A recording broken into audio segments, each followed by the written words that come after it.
കഴിഞ്ഞ ദിവസം ഒരു ഡിന്നർ ഡേറ്റിന് പോയത് കണ്ടാലോ? ഓട്ടോ കയറിയതും ഒരു കാറ്റടിച്ചതും എന്റെ മേക്കപ്പ് എല്ലാം കൊളായി. എന്നെ കണ്ടിട്ട് എനിക്ക് എന്നെ കോമഡി പീസ് പോലെ തോന്നി. അങ്ങനെ നമ്മൾ നമ്മുടെ ഡെസ്റ്റിനേഷനിലേക്ക് എത്താം. ഒരു ബ്രൂ പാർക്ക്. ഒരു വലിയ ഗ്രീൻ പില്ലറിൽ ലൈറ്റ് അറേഞ്ച്മെന്റ് എല്ലാം അടിപൊളിയായിരുന്നു. ഉറുവിന്റെ എൻട്രൻസ് തൊട്ട് അകത്തെത്തണ വരെ ഒരു ഗ്രീൻ ലൈറ്റ് എഫക്റ്റ് ആയിരുന്നു കേട്ടോ. വൺ തിങ് നമുക്ക് ചൂസ് ചെയ്യാം, നമുക്ക് ഔട്ട്ഡോർ ആണോ ഇൻഡോർ ആണോ വേണ്ടത്. നമ്മൾ ചൂസ് ചെയ്തത് എന്താണെന്ന് വെച്ചാൽ ഔട്ട്ഡോർ ആയിരുന്നു. കാൻഡിൽ ലൈറ്റും ഡിന്നറിന് കേട്ടപ്പോഴേ ഞാൻ ഭയങ്കര ഹാപ്പി ആയിരുന്നു കേട്ടോ. അങ്ങനെ അവരുടെ ജോലി അവരും നമ്മളുടെ ജോലി നമ്മളും ചെയ്യാൻ സ്റ്റാർട്ട് ചെയ്തു. ഞങ്ങൾ രണ്ടുപേരും ഒരേപോലെ എക്സൈറ്റഡ് ആയിരുന്നു കേട്ടോ. അങ്ങനെ നമ്മുടെ ഫസ്റ്റ് ഐറ്റം വന്നു കേട്ടോ, തന്തൂരി ബ്രോക്കോളി.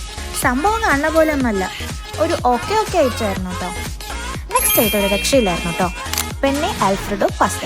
ഇതിലോട്ട് നമുക്ക് നീഡ് അനുസരിച്ച് വെജീസോ നോൺ വെജീസോ എല്ലാം ആഡ് ചെയ്യാമോ. നെക്സ്റ്റ് ഐറ്റം എനിക്ക് ട്രൈ ചെയ്യണമെന്ന് തോന്നിയൊന്നായിരുന്നു കേട്ടോ, വിസ്കി ബ്ലിറ്റ്സ്.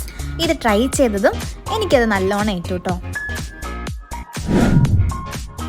നെക്സ്റ്റ് നമ്മുടെ ഐറ്റം എന്ന് പറഞ്ഞത് തന്തൂരി ചിക്കൻ ആയിരുന്നു. അതും എനിക്ക് ഇഷ്ടപ്പെട്ടിട്ടുണ്ടായിരുന്നു.